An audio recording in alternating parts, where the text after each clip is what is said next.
to LOA Today. Walt Thiessen and life coach Tom Wells here. Today is Monday, August the 27th, 2018, 8 a.m. Eastern Time, your first daily dose of happy, not just for the day, but for the week. And we hope you had a great weekend. I know I had one. Louise and I went up to Vermont on Sunday to visit friends at Mount Snow, Vermont, and just had a beautiful time. It was just gorgeous. Great to be out in the beautiful outdoors, breathe the fresh air. Nice, comfortable temperatures, had a great lunch, had a good talk with friends. I mean, what more could you ask? It was wonderful. I loved it. Yeah, it was good stuff. How about you? Did you have a good weekend, Tom? Yeah, it was 3 great days. I spent all the time with my partner, Sheila, and we're getting closer. And so there was a lot of deepening of that relationship. And that felt really good to realize that I could let go to that and just, kind of more of falling in love, you might say, or allowing of love to be there for me. It felt really, really magical. Very good. Excellent.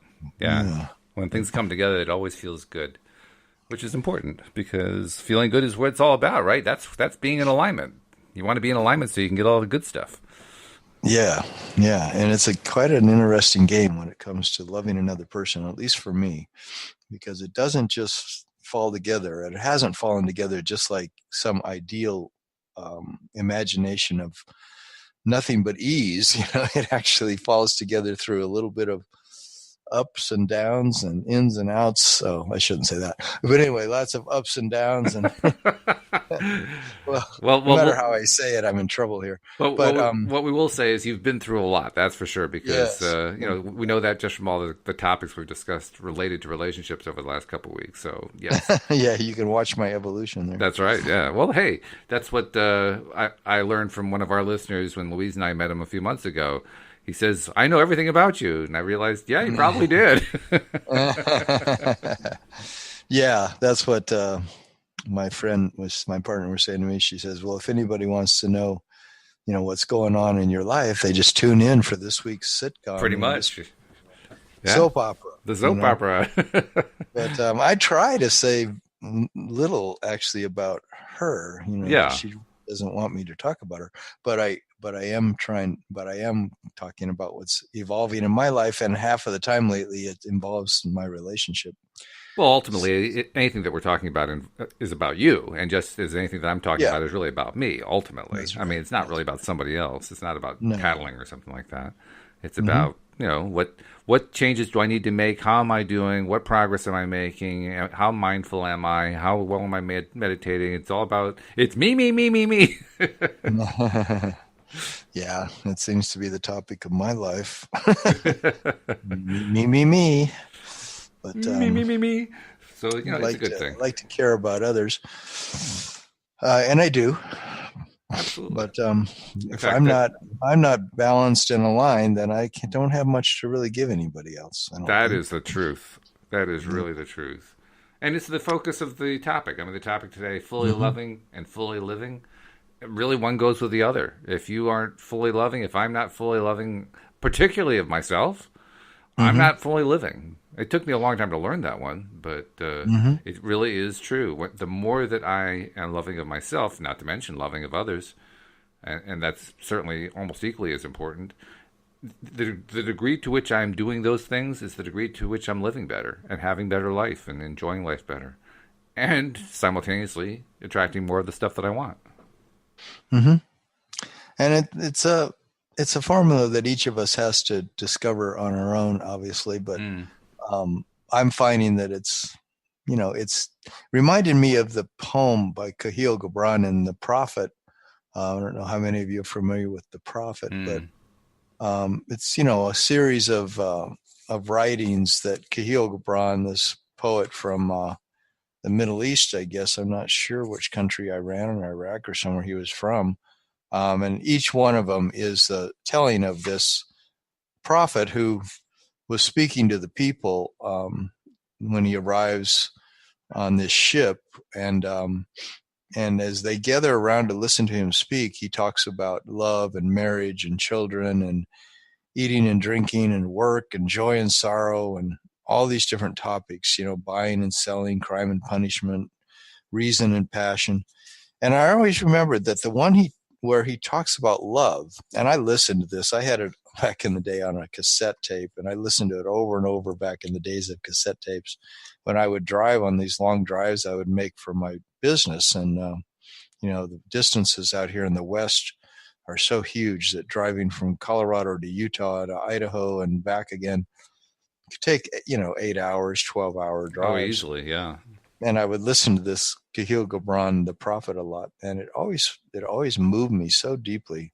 I thought it was so beautiful, and anymore when I try to read it, it's not quite the same to me, because let's read it from the point of view of law of attraction work. It seems like he's also, I don't know, just promoting the both sides of the coin so much that's a little bit. Sometimes people, I think, when they speak or they write, they communicate to me like a pretty heavy dose of suffering, and I'd have a hard time believing that much suffering is necessary. I agree with you. I understand that. Sometimes it happens. Yeah. I mean, yeah. But he says on love, he says, if in your fear, if you're too afraid, and all you seek is love's peace and love's pleasure. He says, then it's better for you to cover your nakedness and pass out of love's threshing floor into the seasonless world, where you shall laugh, but not all of your laughter, and weep, but not all of your tears. And I remember when I read that, it was confronting to me, and I would hear that because I would think, God, I don't want to be so afraid of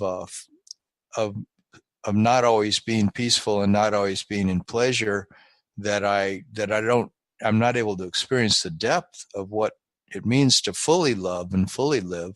I want to know what it means to fully love and fully live, even if I have to sometimes feel grief. I don't want to not love a woman, for example, so deeply that I'm not ever going to really be committed to her in the way that I'm vulnerable. And so I noticed that in the two main relationships I had in my adult life that I didn't let myself, I think, really love the way I could have. I thought I was.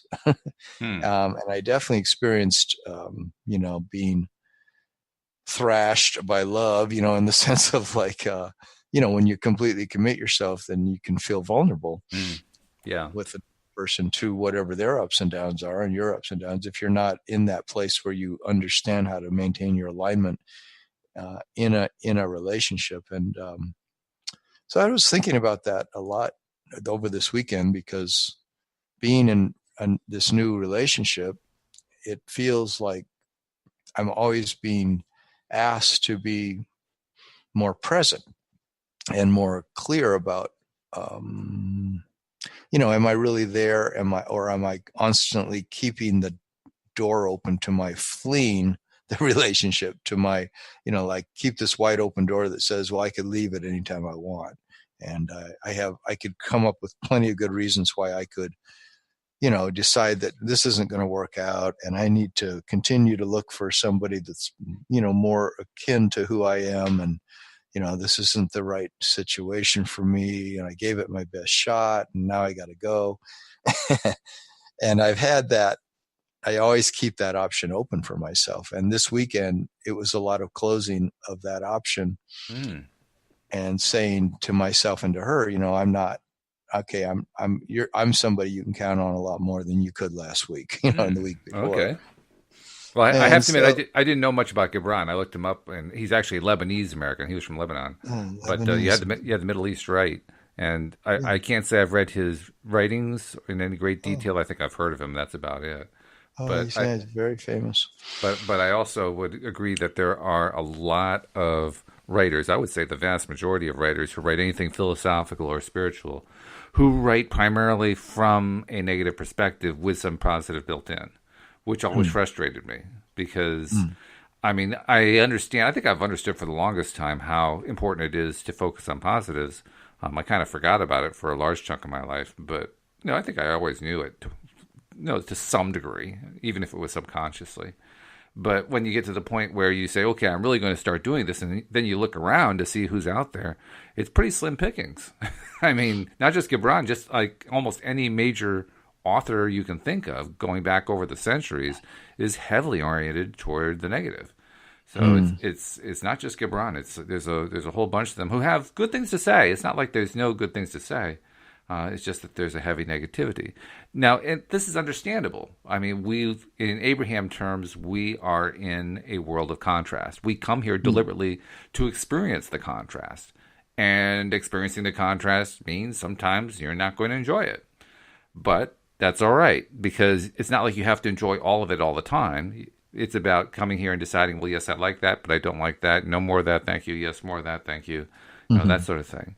And also finding ways to look at and experience and understand the stuff that I don't like, so that I can pivot it around. And, okay, well, I really don't like it when someone throws a snowball in my face, but I sure do like it, when I get to go out and play in the snow with that person, just as long as they're not throwing a snowball in my face. So finding the good side to the thing. That's really what I think life is about, is finding the good side to as many things as we can. So, to whatever extent any author helps us to do that, that's great. But I think it's even more important that we're just doing it in our lives. That's what you're doing. You're finding where the positives are in this relationship that you're in. And in so doing, you're getting to the point now where you're feeling more comfortable in, committing to the relationship. Yeah. And it is the way we talk to ourselves and everything that really has an influence. And how much we've dealt, I feel for myself, how much I've dealt with the things inside myself that would cause me to want to stay so safe. The fears of not wanting to be exposed. And as this Kahlil Gibran says, you're naked on the threshing floor, and love wants to, make you into bread and bake you in the oven and serve you to the divine. It's like love wants you to be transformed from, who you think you want to stay as, into something that's actually much more beautiful in a way, and maybe more loving, your heart more open, you're more, a kind of person who, when your people are around you, they feel that guy is really got a beautiful heart. That guy is really open. He's loving. He's kind. But he's vulnerable. He's honest. He's authentic. These are the kind of things I aspire to. But when I find that I'm holding on to some deeper fears that always keep me, somewhat insulated and isolated from the level of intimacy that I really want with people, that's the stuff I want to look at and ask myself, well, okay, so what's this fear doing to me?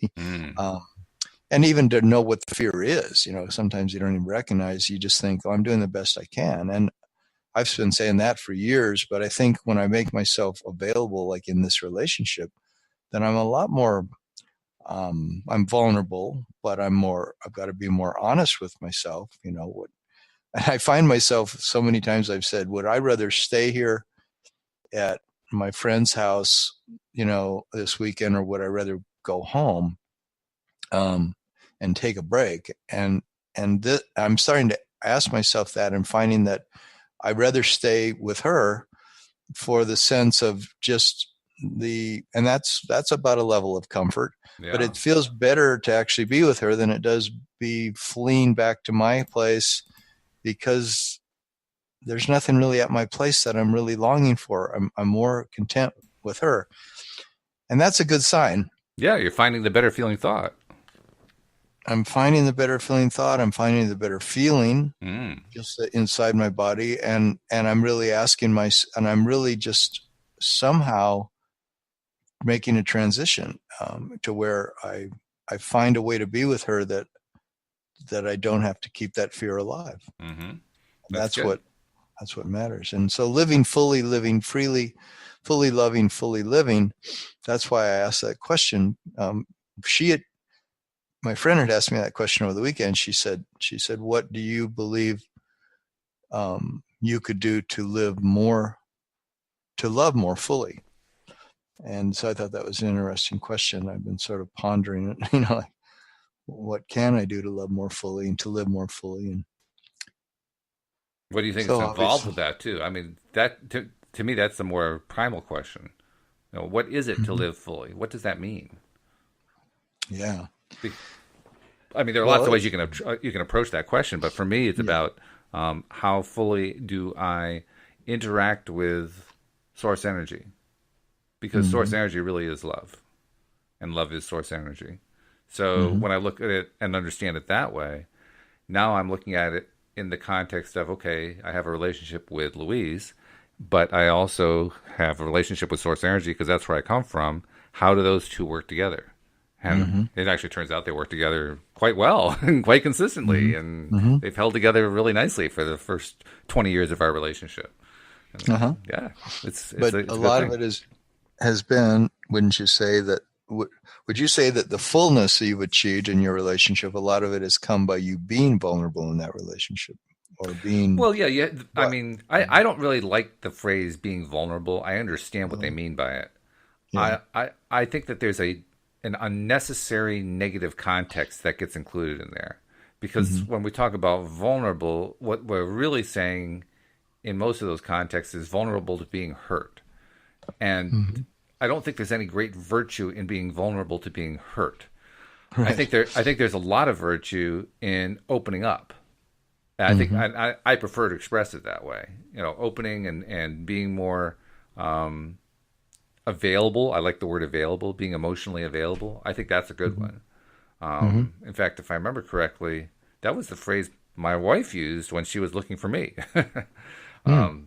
Back when she had this was let's see, this was November 1997, and her cat of 16 years died, and then 6 months later she met me, and during that period she was deliberately going out of her way to find somebody and asking specifically, do you know any emotionally available men, any men with healthy emotional makeup? Which, when she told me that and she had found me, I thought to myself, wow, do I really? Do I really have that? I don't know. And I came to the conclusion that I did, but nevertheless, it was a bit of an eye-opener, because it provided a positive way to express what was so often expressed negatively. Not that she was looking for somebody vulnerable, she was looking for somebody who was emotionally available. And emotionally available is a different feeling to it. You know? Oh, totally. Yeah. Yeah. I think I was using that vulnerable word just because it's in the lexicon, you know, it's out there. Oh yeah. That's the one that everybody uses. Yeah. Very common. Yeah. And actually there's been some work by, was it Brene Brown, who talks about being vulnerable, and she made quite a big splash on the TEDx talks, TED Talks, as her talk on vulnerability was a huge paradigm shift that occurred in the American society over the last number of years, because she's written books on vulnerability. And so she approaches it, if you read her stuff, you know, she's just trying to say, you know, like how do you no longer be caught up in your constantly taking score, evaluating, being critical, being shamed, being in blame, either feeling you're to blame or your partner's to blame. And so I think from what I remember reading that book, it was been quite a while now, but she was addressing those kind of questions, but lumping it under vulnerability. You know, are you willing to hold the tension of the fact that you feel shame, but you don't necessarily have to make somebody else wrong because you feel shamed, or you might feel critical, but you don't have to express that critical thing to the other person. You can own it, the fact that that's a projection of yours, and take it to heart, and actually not have to make the other person feel bad that you've decided to judge them, you know, and self-righteously decided to judge them. So the vulnerability is you learn to own. So you learn to own your stuff and not be a victim of anything, you know, as much as you can help not feeling like you're victimized. And therefore you have to defend yourself and stay safe and protect yourself.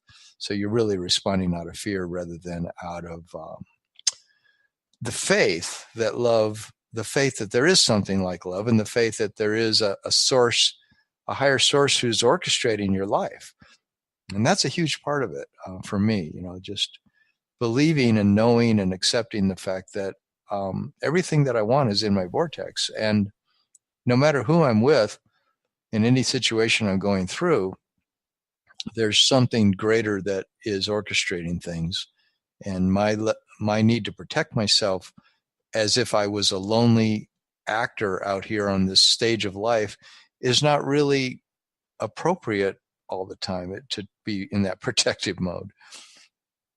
So that's what I'm looking at in my life about living fully, is just where am I, even in my work with clients and my work with my coaching business and allowing money into my life.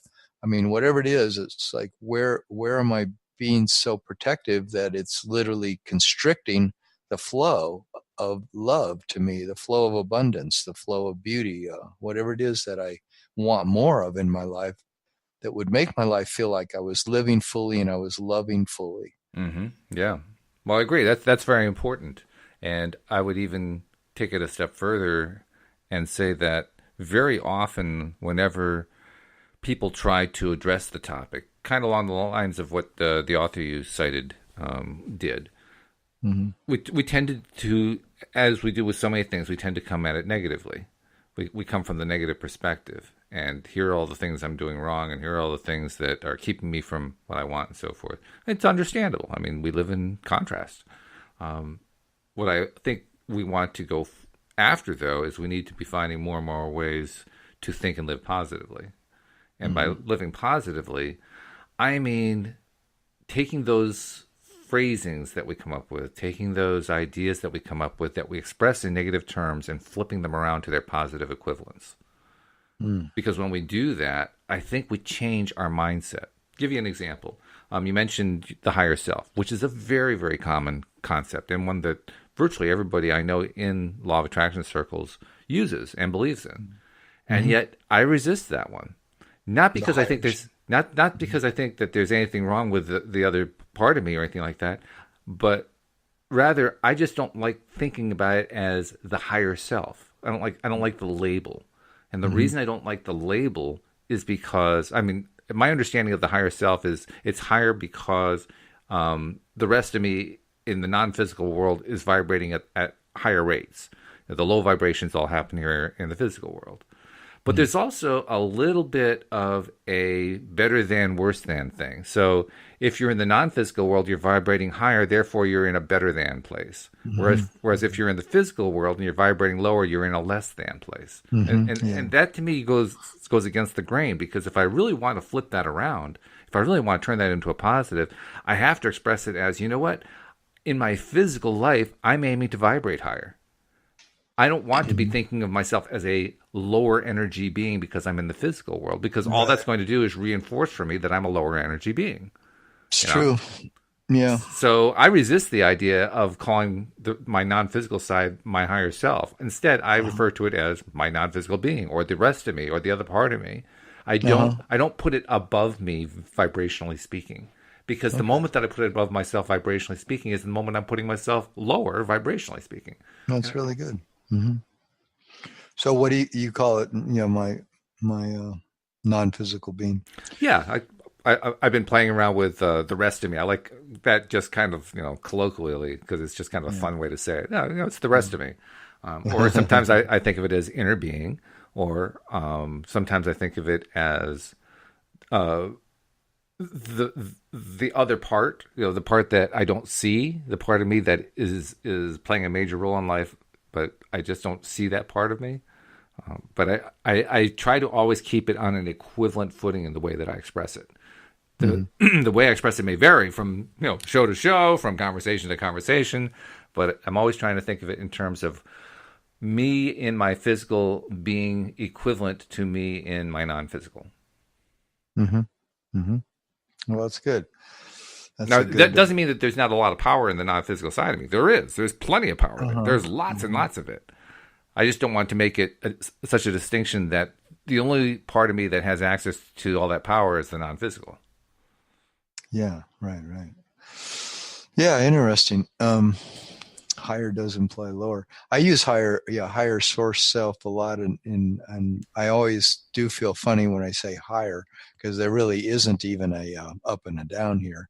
Right. You know, there's no but yes, it does imply that there's a greater wisdom there, a greater knowing, a greater everything, you know, like, and that goes all the way back to my Catholic upbringing, where you're taught Oh yeah. in the early catechism classes, they're called. You're taught that God is all seeing, all knowing, all is everywhere, and you just get such a dose of what God is that you're just then left as pretty miserable little creature down here, on the earth. Helpless is the word that I think of. The helpless victim. Helpless, yeah, a lot of that, and then of course then they lay the guilt on by saying, God is actually watching you and judging you constantly, Sure, to help ensure that you're a helpless victim. You're really going to get judged later. Absolutely, yeah. Let's just lay it on thick. Yeah, right. So you better do what the church says, because the church has got its hierarchy figured out here, and they've been getting bennies off that for a long time. But and I'll make a comment. We normally don't talk about political issues per se, but I'm going to make one comment about a political issue because it's big in the news lately, and that is the child abuse, the sexual abuse allegations that keep coming out about higher level church officers, if you will, bishops and archbishops and cardinals and all this other kind of thing, or just regular priests sometimes, and I think the comment I want to make is that as bad as all that is, and it's certainly bad, there's actually a healthy thing going on here. The healthy thing is that it's coming out. Oh, yeah. And in the process of it coming out, it is also shifting the public perception about that hierarchy so that we are basically setting ourselves up to be in a better place where we no longer allow ourselves to feel like victims. As established by that church hierarchy. And that's a good thing. That basically we're breaking the mold, so to speak. We're breaking out of that little prison that we put ourselves in with the direction of the higher level prelates. We're just saying, that model just doesn't work anymore. Mm-hmm. And we're doing that by many people are speaking out, getting angry, saying, how horrible what the church is doing. We're doing it in a lot of ways. But I think there's a wide swath of humanity that is shifting their thinking because of that situation. Now, the situation is clearly terrible, but the results coming out of it could be good. And that's part of the art of finding positives, silver linings in negative situations, is noticing, as bad as all that is, my God, at least maybe this is leading to some positive change in the way we think about ourselves in relationship to the world of spirit. That's a good thing. Yeah.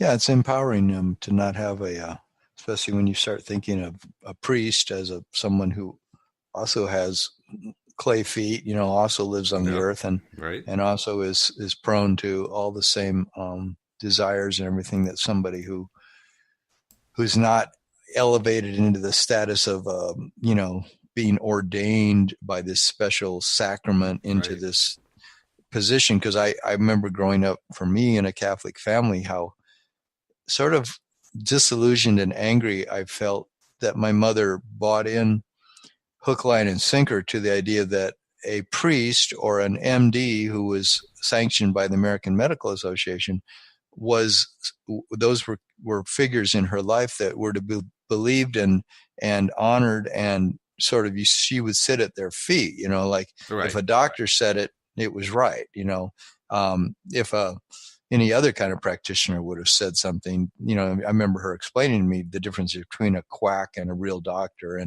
But what a real doctor was then was only somebody sanctioned by the American Medical Association who practiced allopathic medicine, which is completely now just understood a lot more by a lot of people, as that's a niche of the so-called healing professions. That's a person who chose to use those particular methods, which are highly questioned now by all kinds of alternative practitioners as is that always the most effective method to use? And the same in the hierarchy of the church, this idea that there's these special inner people who intercede to God, who stand between us and God, like a guru or something, who, if we listen to them, we're going to be okay, and everything, you can just totally trust that channel.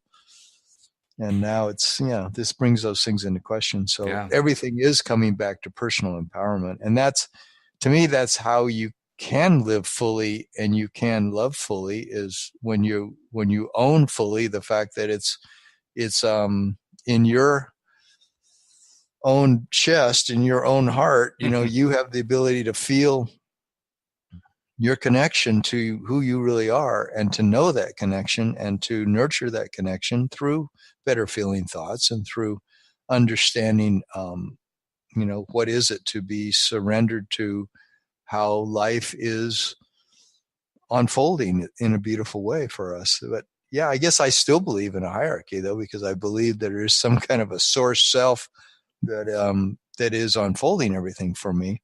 I'm an actor, but I'm also a recipient of something beautiful, and that's been a lot of my struggle with this relationship I've been in, is that I've been coming more and more to understand that maybe I've been handed an incredible gift here, and the things that I don't like about the relationship, I could hold more lightly, and I could be less judgmental and critical about those things, and recognize they're my own projections, and that if I work on those things, that I could have a fuller love, I could have a fuller life, because I won't be constantly isolating myself from things that scare me. Yeah, sure. I mean, because these hierarchies, they are pretty heavily indoctrinated into us, right?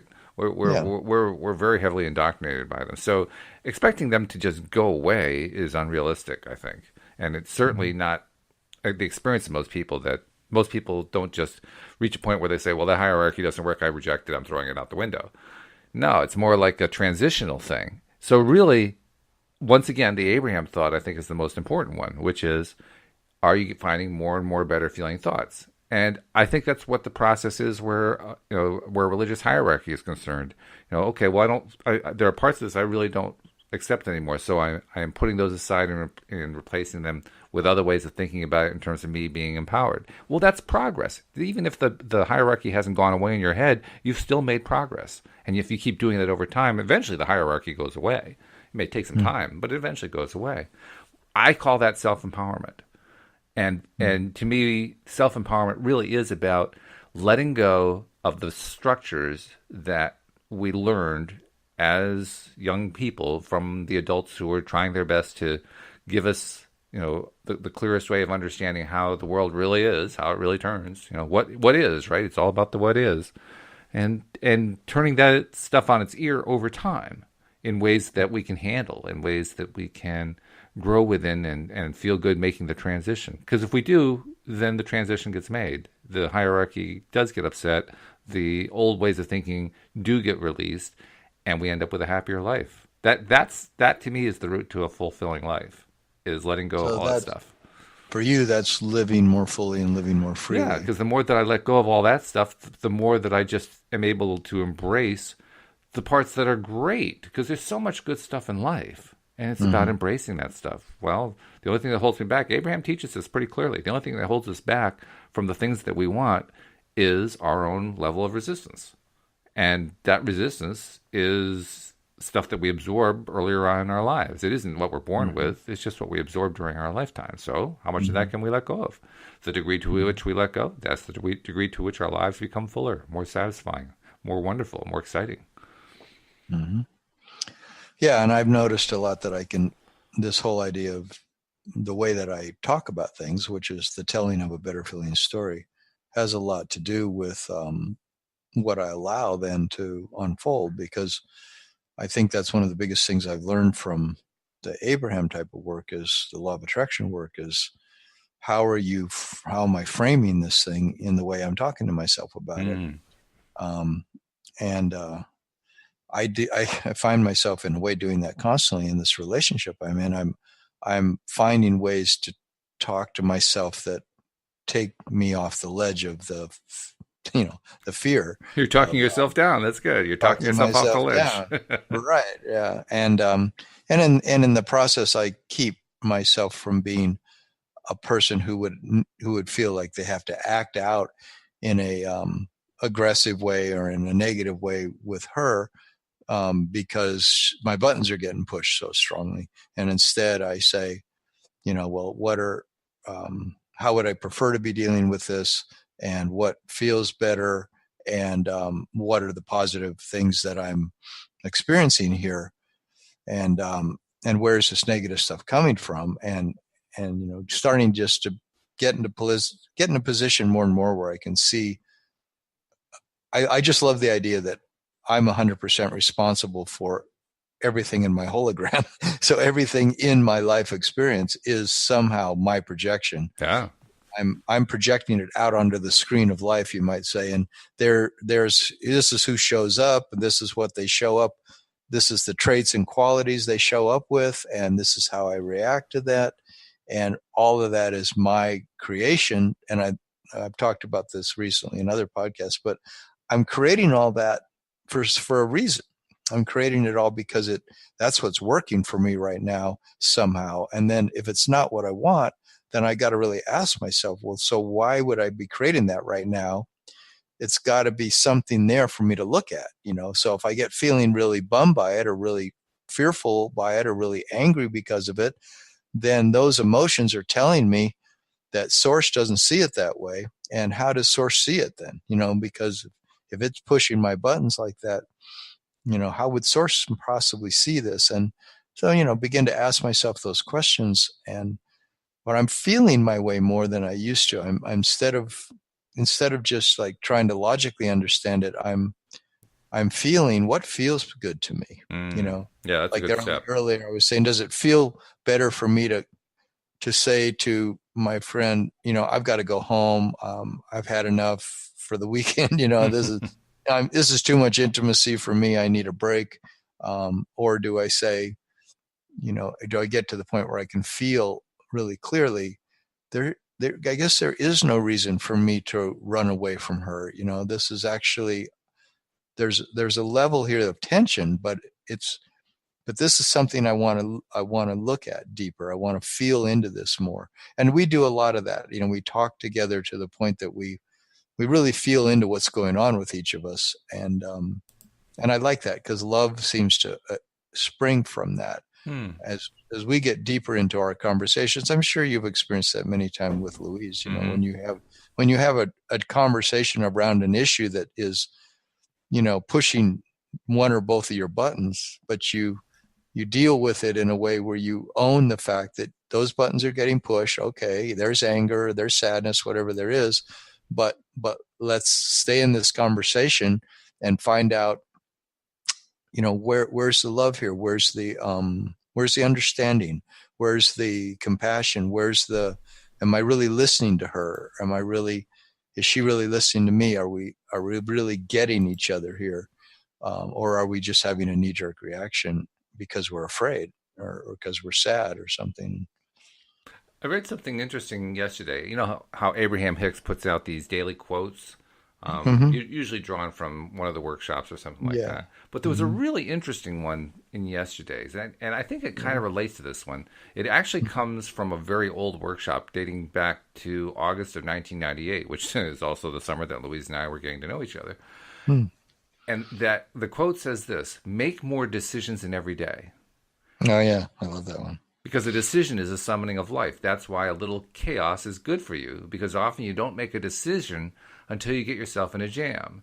And then in the middle of the jam, you make a decision, but that decision summons life force.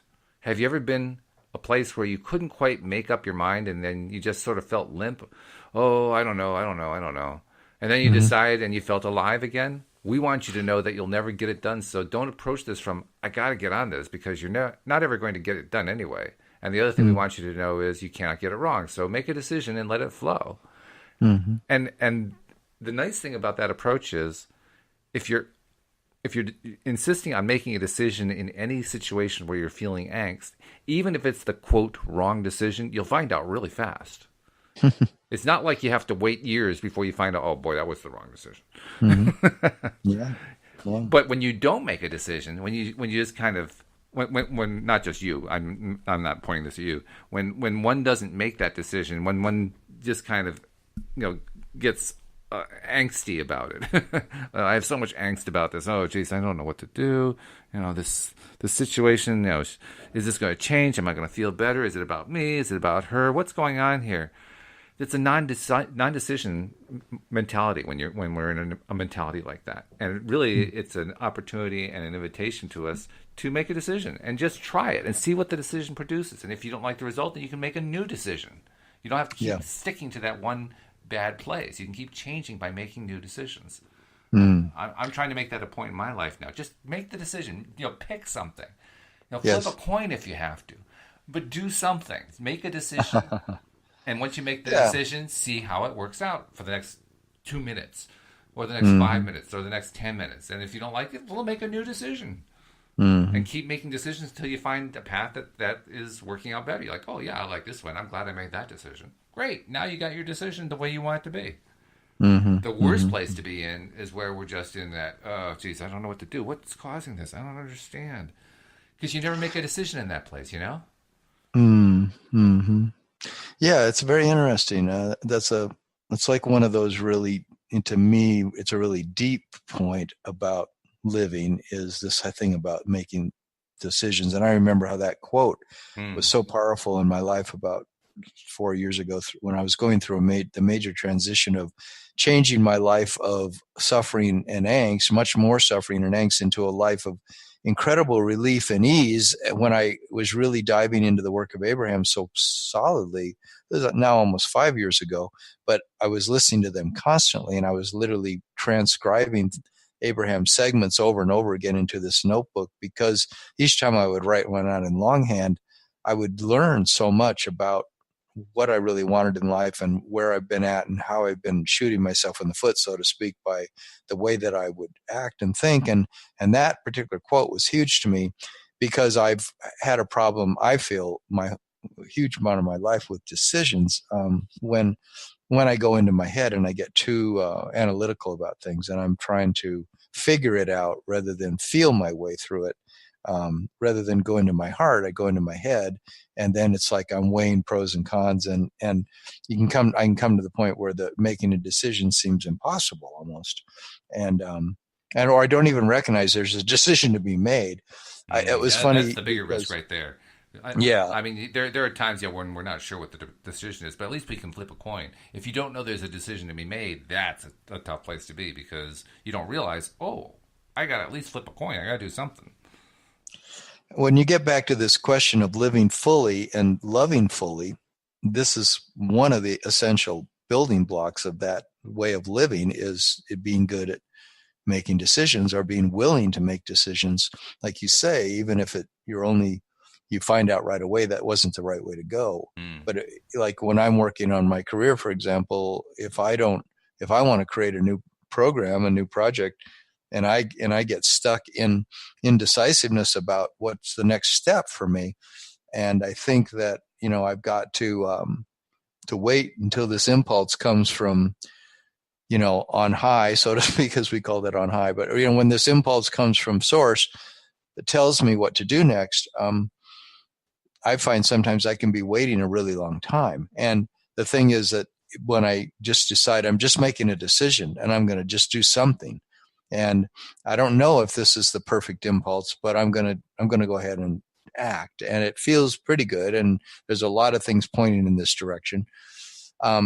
That's when I start to live fully and feel more love, because I've done something that gets me moving in a certain direction. And later on, I might realize, well, that wasn't quite what I wanted to create, but at least now look, I created something. Now I know that led me to the next best thing, and now I feel like I'm more on the right track. And so, yeah, making decisions is it's a very important part of the whole thing. And that's what my partner said to me on Sunday when we were doing some dancing together, and she said to me, when you let yourself, when we let ourselves, how did she put it, just be in love, and we say it feels better to be in love than not to be, then what she was saying is, we can make a decision to say, I'm going to just let go to this love that's here. I'm not going to, let go to it a little bit now and then withdraw a little bit later, and say, okay, that was good. Yeah, I was very open, but, I'm still I'm still afraid, and therefore I'm going to be more restricted now. I'm not going to give you that same love I gave you, an hour ago, because I feel more pulled back now, right? And that's something that I was going through a lot, but I just felt in the moment that she said it, the incredible freedom that there is in just giving in to something that feels good and saying, even though this feels scary because I see red flags in this relationship that may come back to haunt me, I'm going to give over to the love I feel here because it feels really good. And I, right at this moment, I don't have anything to be afraid of, right? There's nothing happening right now that's pushing my buttons. So why do I have to bring the possibility that my buttons are going to get pushed later into this situation? I can just flow right now with what's feeling good. And of course, if you practice law of attraction, then you know that, well, one good feeling is going to lead to another one. Hold that, stay in that good feeling for 17 seconds. It's going to attract the next best feeling thing. And it's a very interesting thing to not, to not sabotage myself in any. Well, it's a good thing to learn. It's a good thing not to do. Works. You don't want to sabotage yourself. Well, but to learn how it works, because the biggest part of it that I'm learning is that it's okay to hold a tension of knowing that something isn't right somewhere in the mix, but I don't have to go in there with a magnifying glass and look for the thing that's not right so that I can focus on it. As if, if I think something's not right and I focus on it, then I'll make things better. But it's the opposite according to law of attraction. I go in there and I look for the thing that feels uncomfortable, and I try to get it out, and I ended up feeling more and more uncomfortable the more I look at it. The more I'm afraid of it, I think that's where the decision thing comes in. The more decisions that we make, the better off we are. I think that when we get into that mode where we're trying to just parse it out, we're trying to figure it out and so forth, we're not making any decisions, and so we don't get any good clues. The moment that we start making decisions is the moment that the clues become pretty obvious. I mean, anything that happens as a result of a decision we make, it's usually not vague. In fact, it's possible there might be something vague that comes out, but I would be hard-pressed to come up with an example. Everything I can think of suggests that the moment I make a decision of some kind and act on that decision, the feedback's pretty quick. And it's pretty obvious, and it's not usually something you have to say, well, geez, what really happened right now? Did something actually happen? I'm not really sure if something happened. You don't go through that. It's like, oh, yeah, something happened. There it is. Yeah. And I've made decisions before where I've walked out on my partner in a sort of a really quick, like I got to go because my buttons were getting pushed so much. And she kind of knew it, but it was like I had to go, and then I had to sort it out on my own. But once I sorted it out, I found that the real thing I wanted was to be with her, and rather than the thing that pushed me away, that I decided was a reason to withdraw. And at some point, you probably come to the conclusion that in some way, and this is going to be my phrasing rather than your phrasing, you probably come to the conclusion that in some way that thing that pushed your button is suddenly not so much of a button.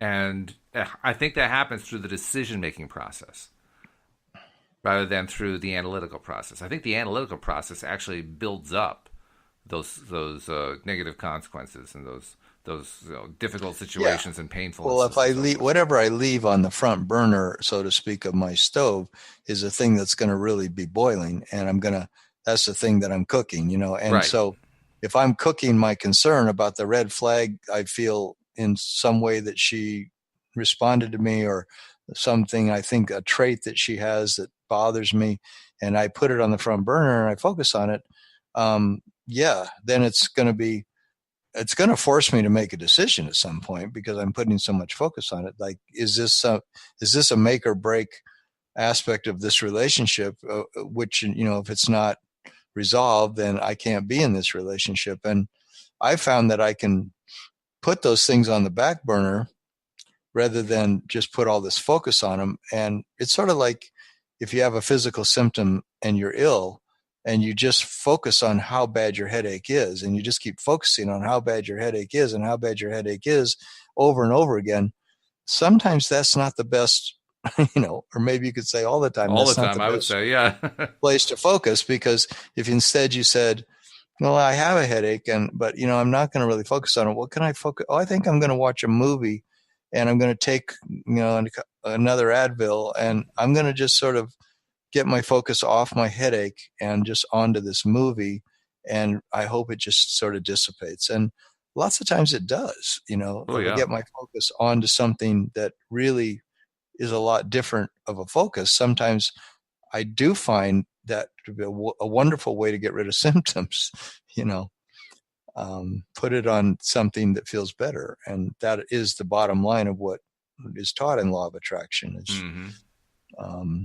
And so, yeah, it's very interesting to see what it feels like to always be choosing what feels like fully being engaged in the moment with what I want and who I am.